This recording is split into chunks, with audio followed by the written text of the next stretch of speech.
numérique, je crois, sur les pays. Et peut-être amener une perspective un peu plus holistique, un peu plus globale de l'Afrique. Et aussi insister sur 2 ou 3 choses, parce que moi je pense qu'en fait, parler de l'impact de cette technologie sur l'économie, de plus en plus tout le monde le voit. Je crois qu'on n'a plus besoin de trop rester, n'est-ce pas, sur c'est quoi l'impact, se questionner sur l'impact ou pas. Et en l'occurrence, revenant au Bénin, je crois que la question n'est pas vraiment de démontrer qu'il y a un impact ou pas. Personnellement, je dirais ce que je continue à dire chaque fois que je suis de passage, il faut s'y mettre, il faut travailler. Je crois qu'il n'y a rien d'autre. Donc il faut trouver les bonnes actions et je pense que dans la continuité de ce que disait le Premier ministre tout à l'heure, c'est ça, je crois que just do it. Il faut le faire. Il n'y a pas à vous démontrer par A plus B que ça marche.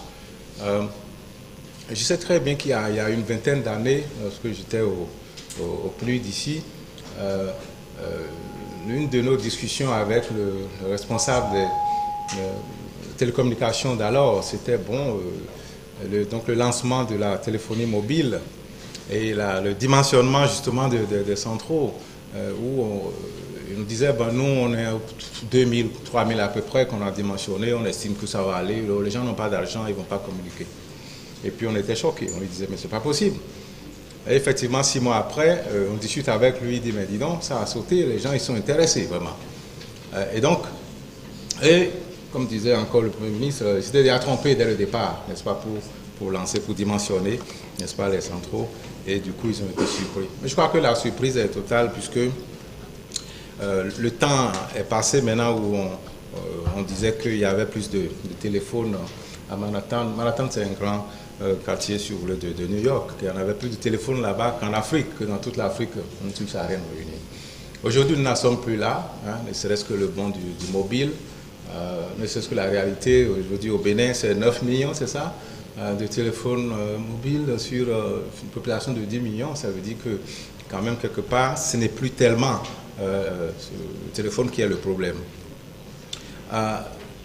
Beaucoup d'exemples existent. Je voudrais quand même souligner que l'Afrique en général aujourd'hui, c'est quand même la deuxième partie du monde, hein, où on a cette éclosion, n'est-ce pas, du mobile. Mais la grande question aujourd'hui, c'est se questionner sur le numérique. Le numérique ici étant entendu par l'application, je dirais, des technologies de l'information et de la communication, dans l'Internet, n'est-ce pas, à l'économie d'un pays. Cette présentation, n'est-ce pas, je suis un peu titillé entre faire un survol rapide de ce qui se passe au niveau ne serait-ce qu'africain pour positionner les choses, mais qui est prévu dans une autre présentation, mais surtout insister sur ce que moi je pense devraient être les ingrédients pour vraiment avoir l'impact de cette technologie-là sur l'économie. Et je crois que c'est ça le plus important. Aujourd'hui, vous le savez certainement tous, on estime que l'Afrique, bon, c'est 5 à 6%, n'est-ce pas, de croissance économique. C'est pratiquement le seul coin du monde où on puisse parler en ces termes. C'est-à-dire que les autres à peine apprennent à aller à 1%. Il y a des pays où on est à moins 1%. Donc, ça veut dire quelque part, on estime que l'Afrique, c'est un peu le coin, il faut y être. La première question que l'on se pose en général par rapport à ça, c'est si les autres ont confiance, tant que tel, en Afrique, ils veulent venir investir en Afrique, la grande question, c'est comment est-ce que les Africains eux-mêmes, est-ce qu'ils croient à ça? Est-ce qu'ils croient, n'est-ce pas, qu'ils vont aller à 5-6%, et surtout, comment est-ce qu'ils comptent, n'est-ce pas, y aller? Et si je pose cette question-là, c'est juste pour dire que dans ce secteur-là, vous avez vu, le Premier ministre l'a parlé rapidement, la contribution au PIB. J'ai fait un petit exercice au niveau de certains pays africains. Et quand on fait un benchmarking, on le sent très, très bien que ce secteur-là, c'est-à-dire que ce soit les opérateurs, n'est-ce pas, de GSM mobile, mais que ce soit aussi même d'autres secteurs tels que la vente des terminaux et autres, que effectivement, c'est beaucoup d'argent. Hein. C'est une moyenne, n'est-ce pas, qui va de 4 à 6% à peu près de contribution au PIB. Et il y a des pays même qui essayent d'aller encore plus loin. Un pays qui avance assez régulièrement dans cette affaire-là, c'est l'île Maurice. L'île Maurice, régulièrement, s'est mis entre 6 et 6,4 pour penser comme 5 années, donc c'est très important. Lorsqu'on rentre effectivement dans ce que l'île Maurice a fait, on touche du doigt ce que cette technologie-là peut apporter dans l'économie d'un pays. L'île Maurice, par exemple, a très vite compris qu'il fallait dépasser, n'est-ce pas, la culture de l'exploitation de la canne à sucre. Parce que c'était, il y a une dizaine d'années, c'était vraiment le principal pourvoyeur pour eux. Et donc l'île Maurice a diversifié. Et disait tout simplement que le cinquième pilier, pour eux, c'était les technologies de l'information et de la communication. Le travail qu'ils ont fait, justement, scientifique, je dirais qu'ils ont fait, pour faire en sorte que l'île Maurice, n'est-ce pas, devienne un pays, n'est-ce pas, attractif, n'est-ce pas, où les gens puissent investir, c'est quelque chose d'intéressant. Par exemple, l'île Maurice, très vite, a investi dans la formation. Lorsque vous allez à l'île Maurice, que vous discutez avec des responsables, ils vous diront, mais combien d'ingénieurs, n'est-ce pas, votre pays produit par an? Et ils vont vous demander l'accès à Internet, par exemple, disons, mais combien vous payez, n'est-ce pas, un abonnement, 1 mégabit ou autre. C'est des questions précises comme ça qu'ils vous posent. Une que je me rappelle aussi, l'autre question, c'était au niveau, par exemple, il parlait du français, je crois, et il estimait que les pays francophones, n'est-ce pas, de l'Afrique, n'est-ce pas, sont leurs compétiteurs, leurs concurrents en termes de call centers. Et donc, leur problème, c'était de savoir comment est-ce que le Maroc, comment est-ce que, je crois qu'ils ont dit le Sénégal et la Côte d'Ivoire se comportaient par rapport à ce créneau-là, n'est-ce pas, des call centers. Alors, est-ce que les gens sont bien formés? Est-ce que les gens parlent français? Comment ils le parlent, sans accent, tout ça. Et c'était assez intéressant que cette question-là nous soit posée à un niveau très élevé. C'était le Premier ministre là-bas qui posait cette question-là. Donc, ça veut dire qu'il y a des questions clés, n'est-ce pas? Et moi, je pense qu'il faut avoir en tête lorsque l'on veut parler de l'impact sur les pays. Il y a aussi, on est en train de faire maintenant un travail sur la part du secteur privé national. Vous voyez, on a parlé de SAT3, on est à... Aujourd'hui, l'Afrique, c'est pratiquement une sorte de spaghetti d'une dizaine de câbles, n'est-ce pas, sous-marins qui ceinturent le continent. C'est très bien. La grande question aujourd'hui, c'est combien, n'est-ce pas, de ces câbles, combien de contributions, n'est-ce pas, de secteur privé local on a. Ça dit, est-ce que des privés ont été intéressés, n'est-ce pas, pour investir dans ces câbles-là? Vous voyez. Et tout ça est reçu aujourd'hui comme ok, c'est bien, ça tombe, c'est comme si ça tombait du ciel. Assez, on dirait oui, c'est la Banque mondiale, et puis bon. Mais la grande question aujourd'hui, c'est combien, n'est-ce pas, les nationaux sont en train de contribuer à cette affaire-là. On parle aussi, n'est-ce pas, de densifier le réseau national, parce que vous pouvez avoir, n'est-ce pas, le câble sous-marin qui atterrit là, mais que rien ne se passe vraiment. La preuve, les responsables ici vous diront, SAT3, je ne sais pas si c'est utilisé à 40 ou 50% de ses capacités. Et donc, on traîne souvent dans les pays, qu'on a la ressource qui est là, mais du fait qu'il n'y a pas un dimensionnement, n'est-ce pas, conséquent du réseau national, ça pose problème. Et comment dimensionner, n'est-ce pas, ce réseau-là, si vous n'avez pas les ressources pour le faire?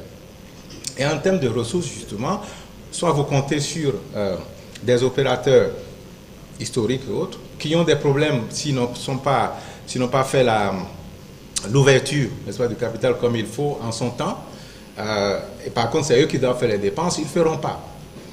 D'où l'importance justement des financements alternatifs, où on se dit que mais tout citoyen doit pouvoir contribuer à cette affaire-là.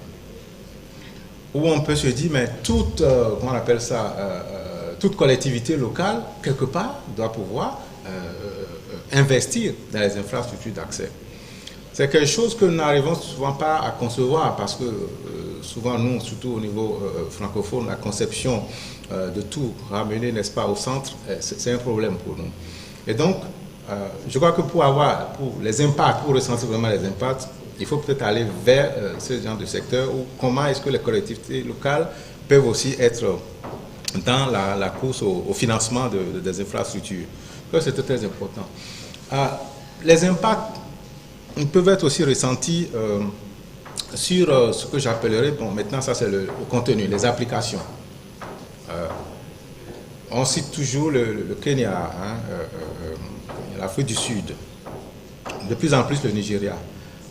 Ce qu'on a remarqué aujourd'hui, c'est que une bonne partie, n'est-ce pas, d'Africains, surtout les jeunes Africains, montrent un dynamisme qui est là. Lorsque je parcours l'Afrique, je vois qu'il y a beaucoup de concours que l'on fait. Et on se rend compte que effectivement les jeunes sont très intéressés. Mais nous avons aussi beaucoup de cas où, lorsque nous avons fini de donner 10 000 $ ou 15 000 $, n'est-ce pas, aux gens, qu'est-ce qu'ils deviennent?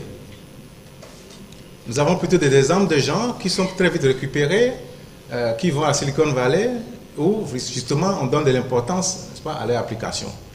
Donc la grande question aujourd'hui, c'est qu'est-ce que nous faisons, n'est-ce pas? Qu'est-ce que nous faisons de tous ces jeunes qui ont des idées, qui développent des applications, parce qu'on a remarqué effectivement que les jeunes Africains, en fait, développent des applications pour résoudre les problèmes locaux, ce qui est très important. Mais alors, il faut trouver une structure justement pour accompagner ce genre de mouvement. Nous nous rappelons lorsque un Sud-Africain avait gagné le concours, je crois, de MTN, je crois, dans la gestion, je crois, de taxis et autres. Les premières personnes à lui faire des avancées venaient des États-Unis. Et ils les ont vite invités pour deux semaines, n'est-ce pas, à Silicon Valley, pour aller connaître les choses, pour les intéresser et pour leur offrir un contrat. Mais le gouvernement sud-africain lui-même ne savait même pas que ces gens-là existaient. Oui. Et on peut multiplier ces exemples-là au niveau africain. Nous étions, enfin il y a 3-4 mois à Lagos, dans Demo Africa, c'est une autre initiative africaine qui fait la promotion des TIC, enfin des startups dans le domaine. Donc on a lancé, n'est-ce pas, un concours au niveau africain, donc on a eu 500 à 600 candidats. Les startups, c'est-à-dire que là, ce ne sont plus des applications que l'on crée, mais c'est beaucoup plus des entreprises que l'on veut démarrer dans le secteur. Et quand vous avez entre 600 et que nous avons shortlisté une quarantaine, quand vous voyez un peu ce que les gens ont sorti, ce qu'ils ont comme startup, c'est très intéressant pour l'Afrique. Mais ils ont tous un problème sérieux. C'est-à-dire comment passer, n'est-ce pas, dans des budgets de 10, 50 000 $ ou 100 000 $. Ça, c'est un problème sérieux, n'est-ce pas, pour ces gens-là. Et effectivement, Demo Africa nous a montré une chose, c'est que le financement est clé pour l'accompagnement de ces gens-là. Et c'est pour cela, d'ailleurs, qu'au niveau africain, maintenant on est en train de mettre en place tout ce qu'on appelle les business angels, qui permettent justement à des gens de trouver un financement, un mécanisme de financement qui ne passe pas nécessairement par les canaux classiques, c'est-à-dire la banque, les garanties par-ci, par-là.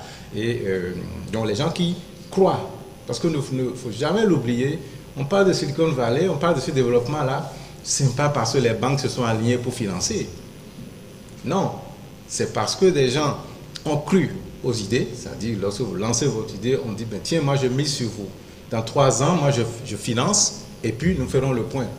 Après 3 années. Et c'est ça qui a été à la base de ça. Donc, comment est-ce que nous pouvons aller vers ce genre de financement innovant dans nos pays? Moi, je crois que c'était très important pour vraiment mesurer l'impact. L'impact aussi, c'est au niveau de ce que moi je dirais, nous sommes trop en veilleuse.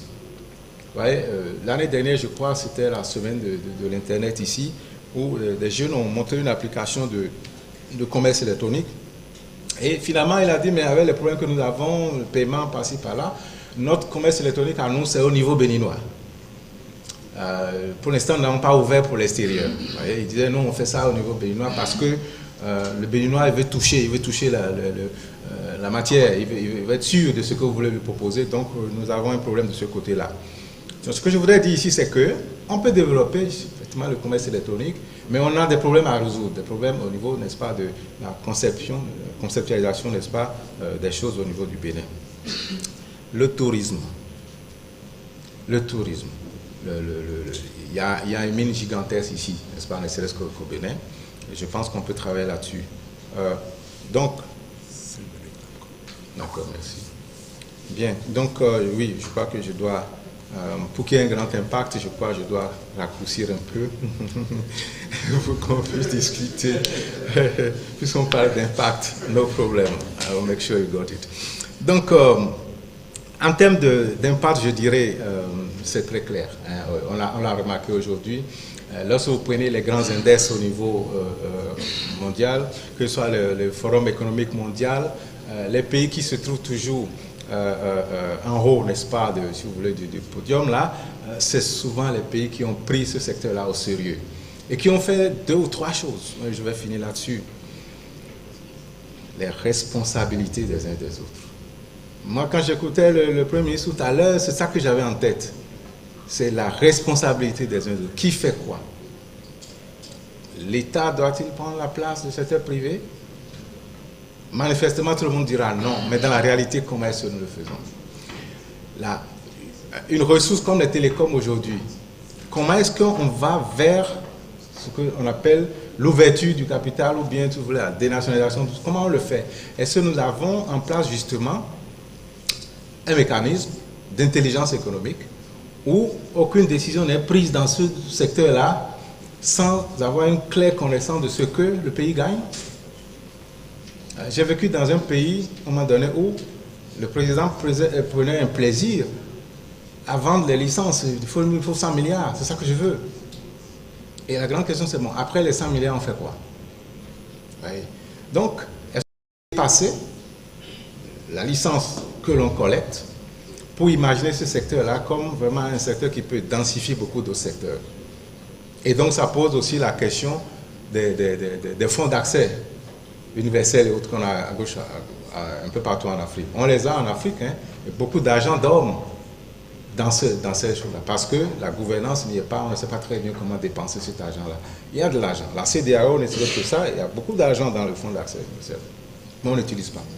Donc je crois qu'il faut recentrer tout ceci et prendre, n'est-ce pas, au sérieux notre participation, notre, je dirais, appropriation du numérique. Et ça ne peut pas se faire si nous n'avons pas un leadership qui y croit. C'est-à-dire qu'aujourd'hui, si on vous parle du Rwanda, je suis sûr que vous vous mettez en tête que c'est Kagame, parce que c'est lui le champion. Et c'est vérifié, tous ceux qui vont au Rwanda le voient. Kagame va vous parler, Kagame parlait depuis 4 ans d'aller à 4G. Il a dit à ses pairs africains, je ne comprends pas pourquoi vous traînez encore avec la 3G. Il disait, ah bon, c'est quoi ton histoire de 3G là? Donc ça veut dire qu'il y a cru et il a tout fait pour que les Coréens et autres la viennent. Et puis voilà. Donc le pays est fort parce que le leadership y croit. Et je crois que c'est le genre d'ingrédients, je pense, qui garantissent, n'est-ce pas, l'impact.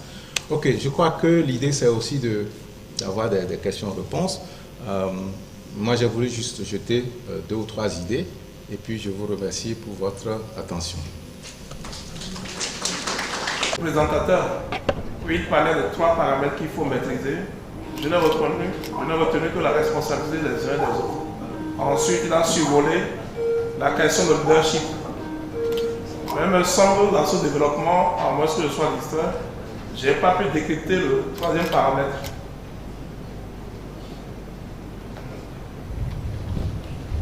Qui prennent en compte la capacité de transformation et donc traduit tout ceci dans des stratégies. Et ces stratégies-là doivent être très claires par rapport, n'est-ce pas, aux impacts que nous recherchons. Oui. Et le reste, bien sûr, c'est l'environnement que l'on bâtit. C'est-à-dire, c'est un peu comme les affaires. Si je viens ici pour investir dans ce secteur-là et que je sais que, c'est très simple, ils sont juste en train de courir après les milliards qu'on va donner. Il faut que je donne 10%, 15% par-ci, et puis ça s'arrête là. Mais lorsque j'ai un problème au niveau juridique, on ne pourra pas m'assister, vous voyez, il y a un problème. Donc, le plus important, c'est vraiment d'arranger l'environnement pour que ça soit. Et puis, si on parle du Bénin, il y a un benchmarking à faire. Pourquoi est-ce que j'irai au Bénin et pourquoi je n'irai pas au Togo à côté? C'est quoi l'avantage comparatif, n'est-ce pas, du Bénin? Je crois qu'on va parler après un peu de l'avantage du Bénin par rapport au Nigeria et autres là. C'est ça. C'est-à-dire, est-ce que nous savons aujourd'hui exactement ce que recherche le Nigeria, ce que le Nigeria peut prendre au Bénin? Et par rapport à ça, comment est-ce que nous travaillons sur nos paramètres pour rendre le Bénin vraiment attractif. Je crois que c'est des choses. Donc, il y a tout ça. Bien sûr, il y a beaucoup de choses. La formation des gens. Est-ce que notre formation est adaptée? D'ailleurs, la question à 100 balles que je vous pose à nous tous ici, combien d'ingénieurs formons nos parents? Et si on le sait aujourd'hui. Et dans ce secteur-là, par exemple, les nouveaux métiers, par exemple, où est-ce qu'on en est? Comment on les forme? Notre diaspora, un peu partout, moi je rencontre des Béninois à gauche, à droite, qui disent mais je veux contribuer quelque part. Comment on fait justement pour qu'ils y soient? Il y a ces choses-là ceux qui font tourner les grandes compagnies que vous connaissez, à l'extérieur, souvent les Béninois, des points stratégiques, des points stratégiques. Comment est-ce qu'on les utilise pour qu'ils fassent partie de l'avantage comparatif du Bénin? Je crois que c'est ça. Oui. Roman Kouferidi, je dirige un groupe de communication privé, une radio et une télévision dans la capitale à Port-au-Prince. En suivant le communicateur, il a montré la limite des innovations en Afrique, c'est-à-dire les startups africains, qui, à mi-chemin, ne retrouvent plus les moyens pour évoluer. Et je pense qu'aujourd'hui, si nous parlons du développement du numérique, on doit tenir compte de ces facteurs d'évolution pour permettre à ce que ceux qui osent au départ puissent servir d'exemple. Et si, à mi-chemin, les gens n'arrivent pas à s'en sortir, on pense que ça ne va pas motiver. Et ça va décourager. Si nous regardons les 15 années passées, on constate qu'il n'y a pas d'entreprise solide dans le secteur dans la durée. Et c'est là qu'il faut redéfinir quel type de partenariat public-privé qu'il faut avoir. Des secteurs porteurs, mais on découvre quoi? Il faut beaucoup de moyens. Mais si on ne crée pas des fonds stratégiques pour accompagner les privés nationaux, on ne peut pas franchir le cap. Partout ailleurs, tous les pays du monde qui ont osé poser une base d'économie numérique ont créé des fonds stratégiques.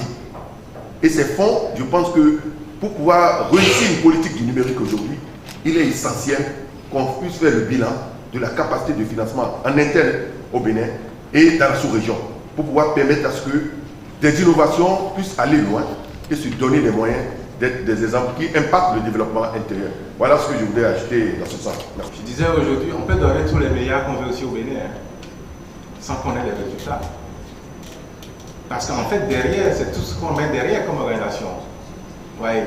Et je parlais de leadership tout à l'heure, mais c'est le leadership qui doit aussi entraîner tout le monde au travail. De telle façon que chacun, un peu comme les Malaisiens le disent, en Malaisie, il n'y a pas d'État, il n'y a pas de privé.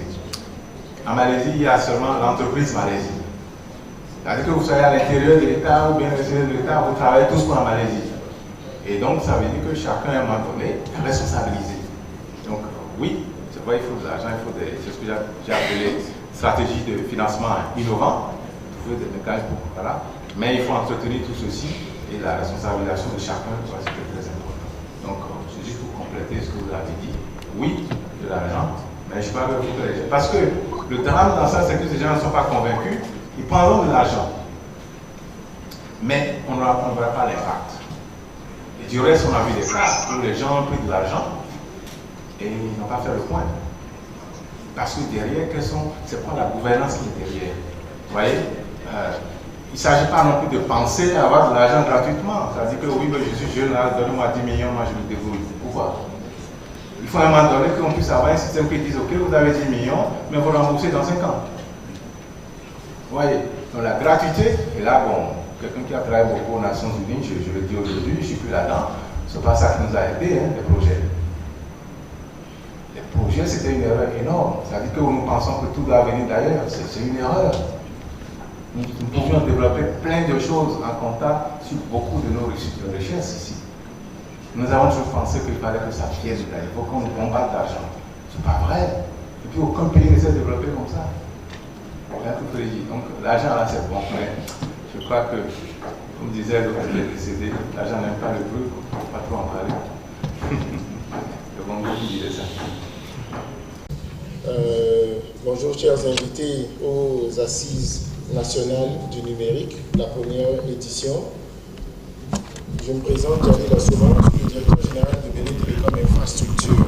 Et évidemment, le numérique au Bénin passe par un environnement télécom qu'il faut créer. Et ce n'est pas juste les technologies, ce n'est pas juste une question de technologie, c'est une question d'écosystème. pour éviter d'être redondant avec les futures présentations qui vont se faire ici, je vais me concentrer sur les aspects télécoms de cet écosystème numérique. Mais avant, je veux dire que je suis très content de la présentation qui venait d'être faite à travers Skype, comme quoi il n'avait pas besoin de venir spécifiquement au Bénin pour pouvoir livrer son message. Grâce à plusieurs chantiers qui ont été faits au Bénin au cours des dernières années, on a pu assister à une présentation aujourd'hui en direct. Et ça nous rassure que l'ensemble de nous, chacun d'entre nous aujourd'hui peut converser avec l'ensemble de ses contacts un peu partout dans le monde, à travers Skype, à travers les réseaux sociaux de façon fluide. En 5 ans, on peut dire qu'en 5 ans, au cours des 5 dernières années, il y a quand même eu un changement, il y a quand même eu des travaux qui se sont faits en termes télécom pour permettre justement un échange d'informations à travers ce fameux outil, puissant facteur de développement qu'on appelle Internet. C'est clair que pour nous, au Bénin, il y a encore à faire. Il y a encore à faire. Mais au moins, il y a une base. Et c'est cette base que vous avez vue tout à l'heure à travers la présentation qui avait été faite. L'écosystème de l'économie numérique, mais avant, il faut voir que l'économie numérique, c'est un mot qui est quand même assez vaste.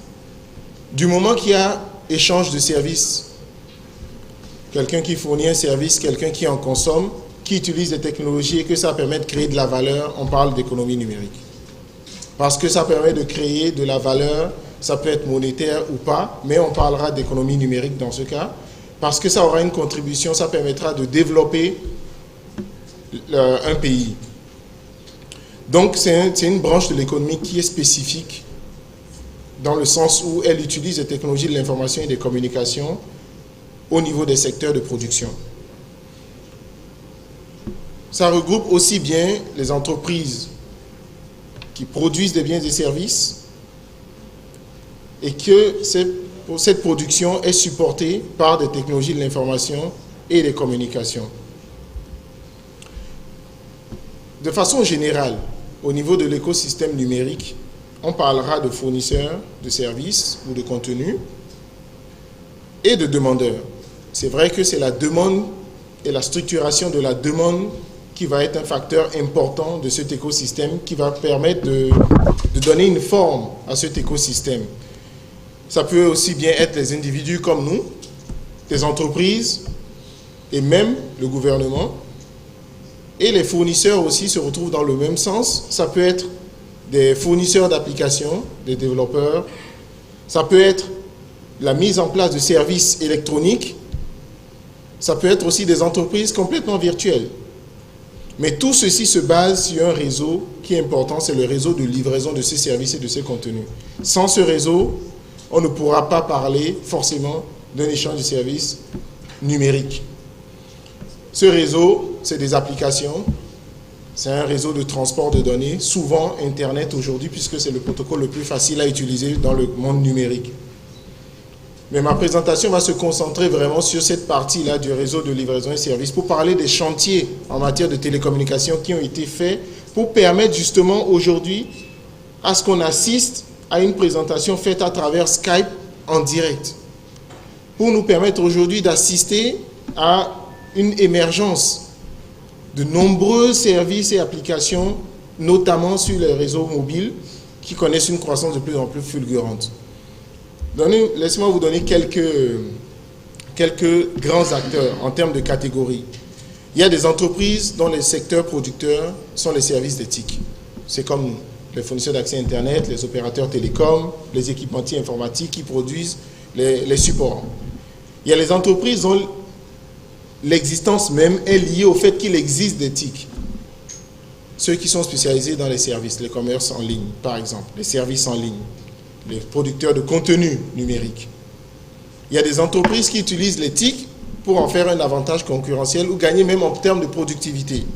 Ça peut être des entreprises, ça peut être aussi des services publics, les banques, les assurances, tout ce qui est réseau de distribution, on parle ici de e-post, ainsi de suite, l'administration de tourisme. Et il y a nous, les particuliers, les ménages, qui utilisent l'éthique dans leurs activités quotidiennes et qui en ont besoin. Donc les loisirs. Donc tout ça permet de catégoriser les acteurs de cet écosystème numérique. Mais tous s'entendent qu'ils ont besoin d'un support pour pouvoir transporter cette information ou produire ces services. De facto, c'est le réseau dont j'ai parlé. L'Internet, c'est vraiment cet outil, ce service qui va être puissant au cours des prochaines années et qui va permettre vraiment d'accroître l'impact de cette numérisation sur l'économie. Dans le monde en général, il y a à peu près 3,2 milliards d'internautes, disons en 2015. Et quand on regarde la disparité entre les pays les plus développés, qui sont moins nombreux, et les pays émergents qui sont plus nombreux, on remarque quand même que c'est un peu moins du tiers. Pour tous les pays émergents, ce n'est pas juste l'Afrique, mais tous les pays émergents, c'est un peu moins du tiers au niveau de la connectivité Internet, du taux de pénétration Internet. Donc c'est à peu près 9,5% des populations dans les pays émergents qui utilisent l'Internet. Par contre, en Afrique, c'est 19% des Africains. Donc on voit qu'en Afrique, il y a quand même un potentiel de croissance beaucoup plus évolué, beaucoup plus grand que dans la plupart des pays émergents. Par contre, au Bénin, il y a encore beaucoup de travail. C'est à peu près 5,3% de la population qui vivent au Bénin qui a accès à Internet. Sur les 10 millions, ça fait à peu près 500 000 personnes qui ont accès à Internet. Ce n'est pas beaucoup. C'est pas beaucoup. Pourtant, le taux de pénétration mobile, c'est-à-dire le nombre d'utilisateurs mobiles, frôle les 9 millions. Mais le nombre actif d'utilisateurs mobiles, c'est entre 3 et 4 millions. Donc, par rapport à ces 3 à 4 millions, c'est seulement 500 000 qui ont véritablement accès à l'Internet. Donc, ça prend des grands chantiers pour pouvoir vraiment rendre cet Internet accessible à tous, pour leur permettre justement de pouvoir créer les contenus, de pouvoir distribuer les services et de pouvoir vraiment rentrer dans un monde de l'économie numérique. Les facteurs qui vont être très importants par rapport à ça, c'est évidemment le mobile. Facteur très facile. Aujourd'hui, l'accès au mobile, au réseau mobile est très facile. Avec la prolifération aujourd'hui des smartphones, ça permet aux gens d'avoir accès à l'Internet, non seulement à la voix, mais aussi à l'Internet. C'est vrai que la voix va stagner. La voix est en train de stagner.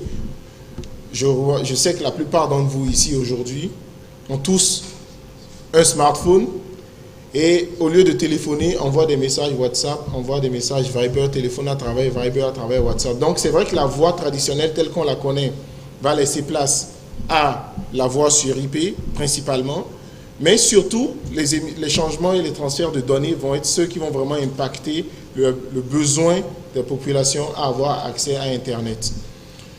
On prédit, et ça c'est dans un rapport de McKinsey, et même repris aussi dans un rapport de l'UIT, qu'à l'horizon 2020, 50% des Africains, si on continue cette démarche, vont être connectés. C'est quand même beaucoup. Je disais tout à l'heure que les facteurs les plus importants qui vont impacter cet écosystème et sa croissance, premièrement, la facilité de l'accès aux services. Aujourd'hui, il est important de pouvoir nous assurer que la pénétration de l'Internet mobile et du haut débit est beaucoup plus accélérée que ce qu'il est aujourd'hui. L'informatisation des processus et des services métiers. C'est vrai, vous pouvez avoir un smartphone, mais si pour, par exemple, transiger avec votre banque, vous avez besoin de vous déplacer, ça ne marche plus. Il faudrait que cette banque aussi se mette en ligne pour que vous puissiez transiger en ligne avec votre banque. Donc, avec le gouvernement, ainsi de suite. Donc, l'informatisation de ces processus métiers et la création de nouveaux services. Le Premier ministre tout à l'heure a parlé de la santé, du domaine de la santé notamment, ou l'éducation à distance. Donc, tout ceci, cette informatisation et la mise à disposition des infrastructures de connectivité vont permettre justement d'accélérer l'impact de cet écosystème numérique sur l'économie globale. La numérisation de la chaîne de production. Aujourd'hui, les chaînes de production, les usines vont devenir de plus en plus intelligentes. Vous voyez déjà aujourd'hui l'impact de ce qu'on appelle l'IoT sur l'Internet des objets, sur ce qui est de la production. Donc aujourd'hui, les entreprises vont devenir, les usines vont devenir de plus en plus intelligentes, ça va accroître la productivité, ainsi de suite. Le développement des contenus et des contenus et des services numériques locaux, surtout au Bénin. Si nous n'encourageons pas le développement de ces services locaux, mais on ne pourra pas s'en sortir. Imaginez-vous qu'au Bénin, et ça c'est ce qui m'a frappé peut-être en Chine, au Bénin, si nous avions notre propre réseau de messaging, d'instant messaging, imaginez, parce qu'en Chine, ils l'ont. Ils n'utilisent pas forcément WhatsApp et autres, mais ils ont leur propre réseau. Ils ont leur propre réseau. J'ai oublié le nom, mais le nom m'échappe. QQ, voilà, exactement. Ils ont leur propre réseau. Imaginez, si on favorisait le développement de ces contenus locaux et même des services numériques locaux, pourquoi pas au Bénin avoir, par exemple, une application qui va permettre à ces producteurs que nous avons, et je crois que l'exemple a été donné tout à l'heure, aux producteurs de coton et autres, de pouvoir prendre en photo, je ne sais pas, un ver dans leur champ qui remarque, qui est en train de les détruire, d'envoyer la photo directement dans un système, un service électronique au ministère de l'Agriculture, et on leur envoie, voici comment est-ce qu'il faut arroser, voici le produit qu'il faut utiliser, ainsi de suite, et voici à quelle période. Et voilà, on va accroître la productivité de ce cultivateur. Voilà un peu ce qui est nécessaire pour nous, sans avoir même besoin de faire quoi que ce soit avec l'extérieur qu'on peut développer à l'intérieur. Tout ceci ne pourra pas se faire si justement le producteur ne peut pas se doter de cet outil, de ce smartphone et autres. Donc la réduction des coûts d'accès à la technologie. Combien coûtera effectivement l'accès à Internet pour lui? Ça va être un facteur déterminant. Mais immédiatement, c'est certain, et je crois que le Premier ministre aussi en avait parlé, c'est certain, tout ce qui est services financiers électroniques, que ce soit le paiement mobile, la banque électronique, vont être des facteurs décisifs à très court terme. Très, très court terme. Très, très court terme. Donc, c'est sûr que la volonté a toujours été de faire du Bénin le quartier numérique de l'Afrique à l'horizon 2025, mais on ne peut pas y arriver sans relever certains défis. Le défi des infrastructures technologiques, la couverture du territoire, les technologies de haut débit à mettre en place. Je reviendrai sur ces deux aspects sur lesquels je vais vraiment me concentrer très rapidement. La compétence des ressources humaines, la création de ce contenu, de nouveaux services dont j'ai parlé, et tout ça, effectivement, si c'est le privé qui le fait, il faut un cadre réglementaire législatif qui conforte ce privé pour qu'il investisse, pour qu'il puisse pouvoir développer ces services numériques. Le problème qui va se poser aussi sur l'adoption de ces services, c'est de permettre aux consommateurs d'avoir confiance aux services qu'ils utilisent. Si c'est pour qu'en fait, en bout de ligne, lorsque j'utilise mon smartphone pour faire une transaction électronique, je me rends compte qu'en fait, je viens de me faire arnaquer, ça va poser un problème. Les gens vont être réticents. Déjà, le changement que le numérique va apporter va introduire une certaine réticence, une certaine crainte. Alors, il faudrait rassurer la confiance des utilisateurs sur le passage, je vais dire, de l'analogique au numérique. Je sais tous les défis qu'il y a aujourd'hui au niveau même déjà de la télévision, de la TNT. Il faudrait que les gens soient conscients, les gens posaient des questions, est-ce qu'on va jeter nos télés, ainsi de suite. Donc les gens, avant même d'adopter cet environnement numérique, il faudrait qu'ils aient confiance en ces services qu'ils vont vouloir utiliser. Je ne vais pas m'attarder dessus parce qu'évidemment, beaucoup de gens reviendront dessus au cours des assises sur ces aspects-là.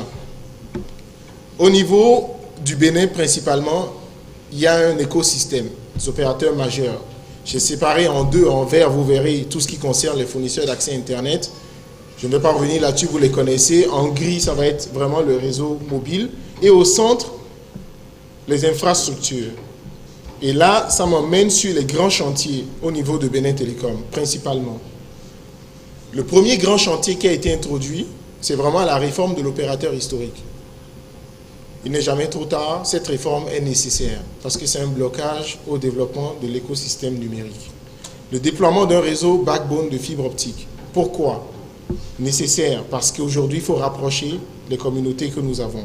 Et l'introduction d'une technologie haut débit qui n'est qu'un embryon de ce qui peut être fait à l'échelle nationale.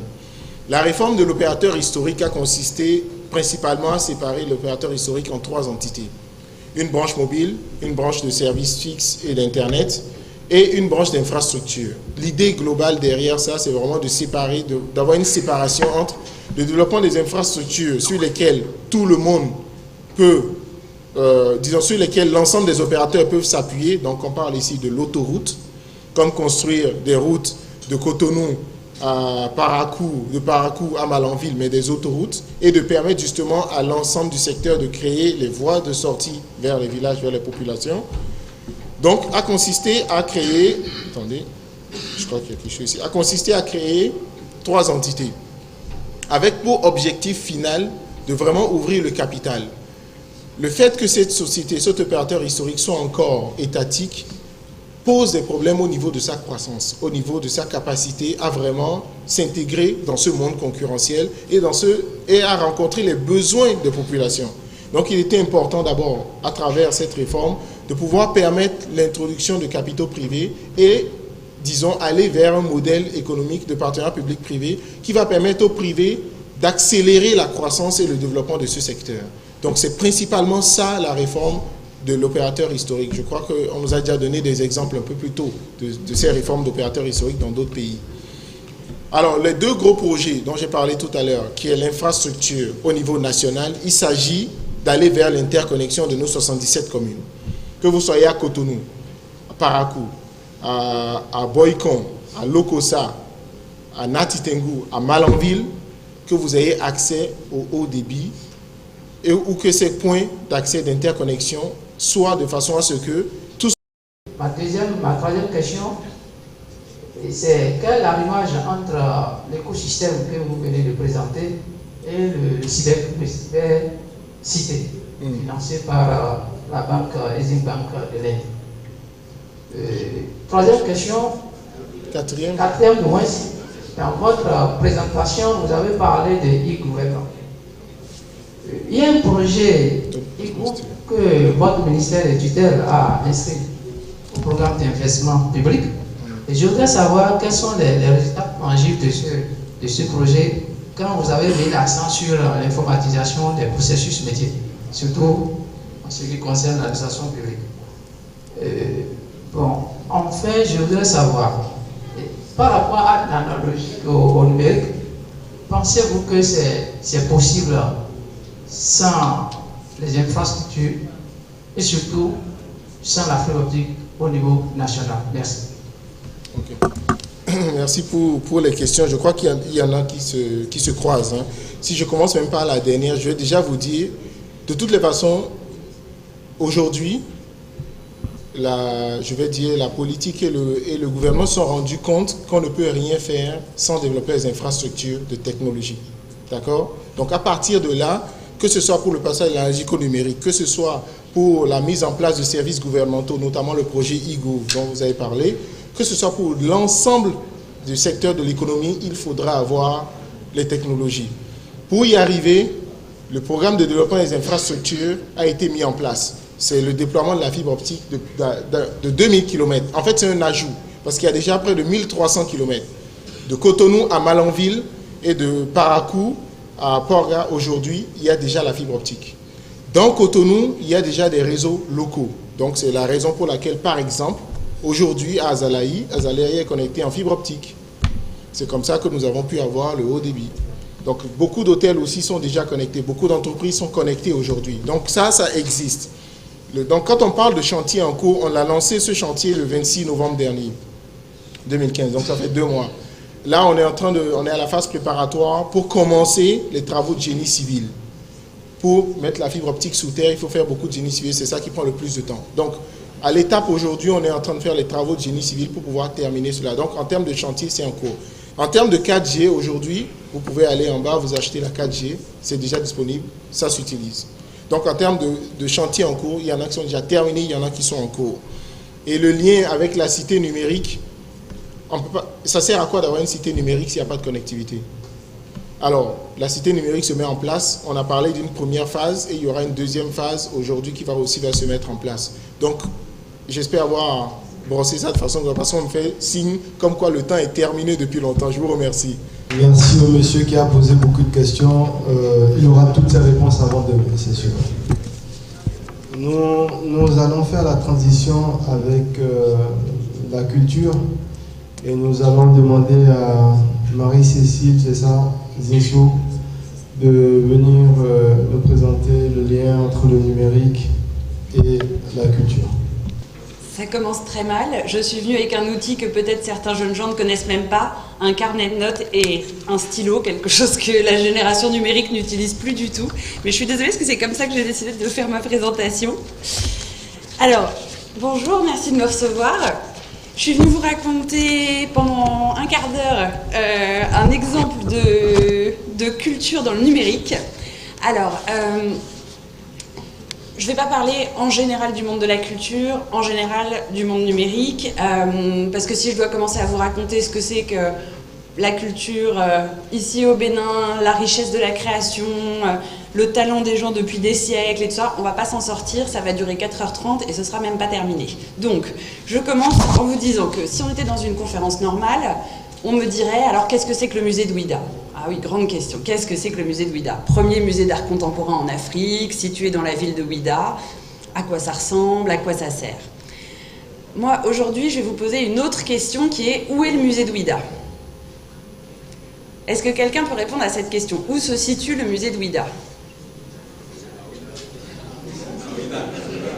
À Ouidah ? Vous êtes sûr ? Eh bien moi, je vais vous dire quelque chose d'autre. Je vais dire que là, au dernier rang, une partie des gens doivent déjà... Voilà, le monsieur là-bas a déjà reçu le musée de Ouidah. Le musée de Ouidah, il est là. En fait, il est à Ouidah, c'est vrai. Mais en ce moment, au moment où nous parlons, il y a des gens qui sont en train de visiter le musée de Ouidah, au Japon, en Chine. Oui, madame, je vous jure. Venez. Venez voir. On va vous faire la démonstration à l'instant. En fait, ici, je suis en train de venir vous raconter une expérience qui est une expérience unique, qui est une expérience numérique, une expérience africaine, une expérience spécifiquement béninoise, puisqu'elle a été conçue uniquement par des Béninois. Quand je vous dis le musée de Ouidah est là, je ne plaisante pas. Qu'est-ce que vous voyez ? Je dirais la toile. Ben, je dirais la toile, des imprimés.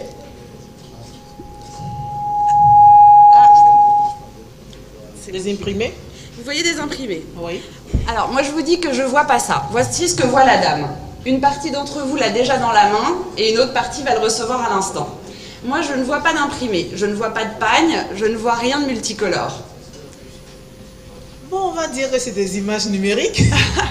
Pas du tout, ça lui a été soufflé par le monsieur qui est très gentil, mais c'est faux. Ceci, c'est une peinture d'un artiste sud-africain.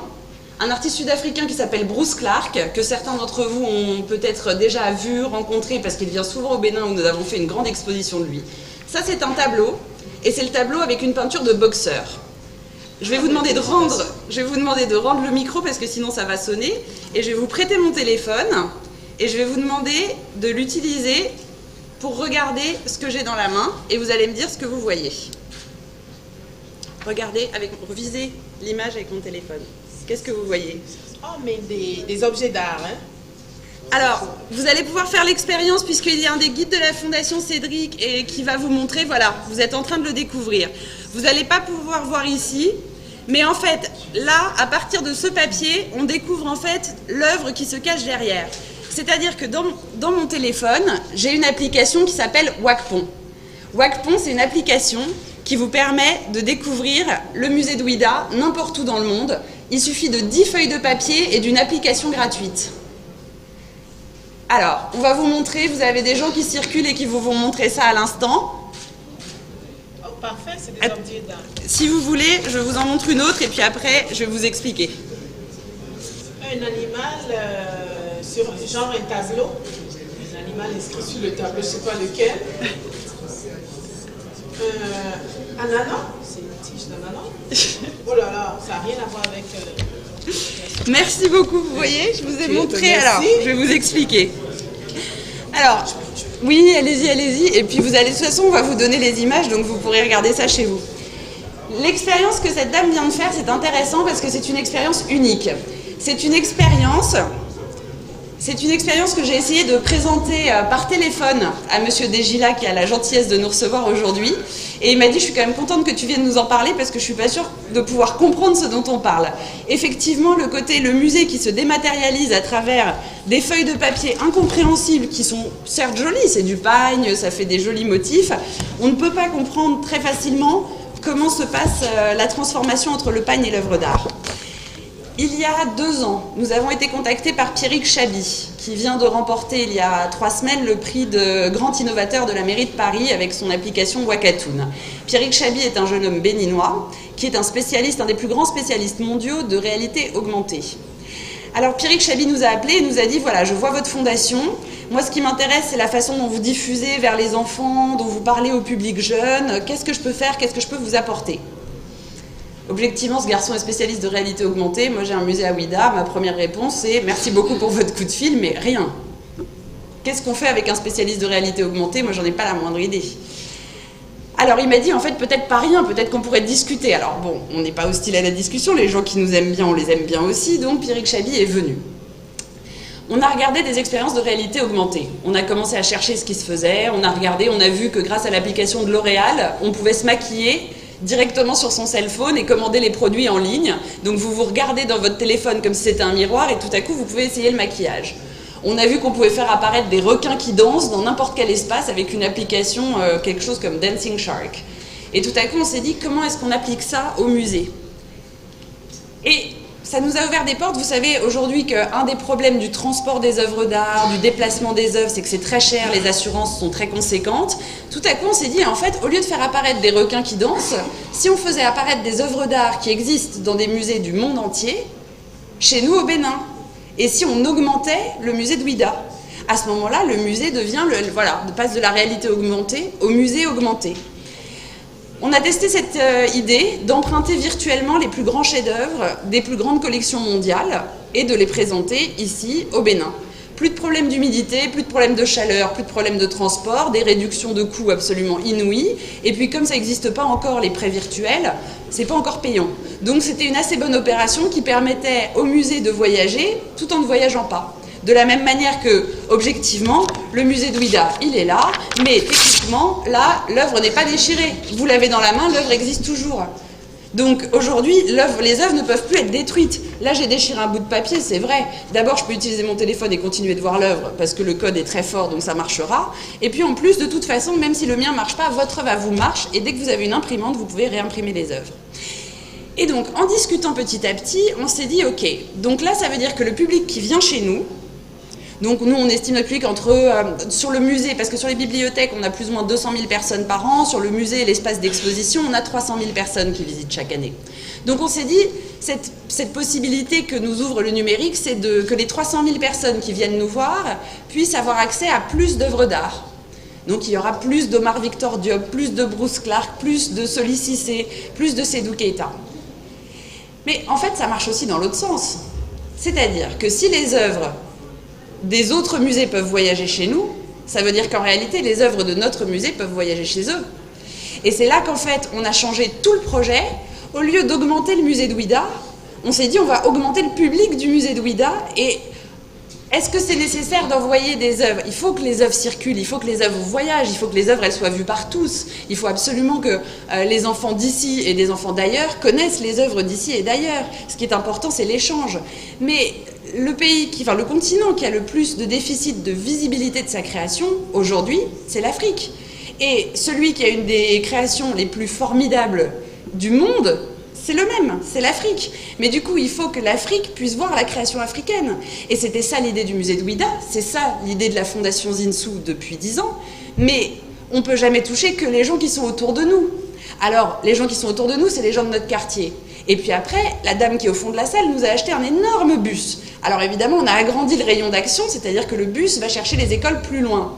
Mais après, même si j'achetais un avion, ça resterait quand même toujours quelque chose d'assez restreint. Je ne vais pas pouvoir toucher tout le monde.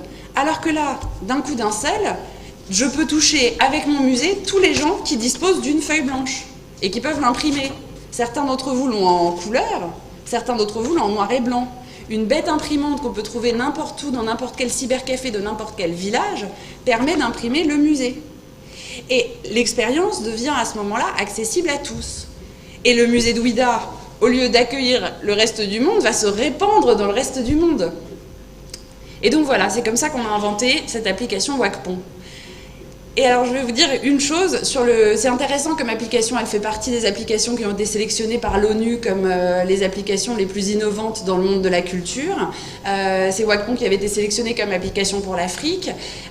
Voilà, ça fait partie de ces choses qui parlent aussi, c'est important culture et numérique parce qu'on ne s'attend pas forcément à ça des musées en général. Le jour où le MoMA a présenté une exposition entièrement virtuelle, ça a été une surprise même pour les New-Yorkais qui semblent être habitués à des choses, voilà, innovante en matière de culture, mais je crois que les gens ne nous attendaient pas sur la question d'une application qui permet de diffuser le musée.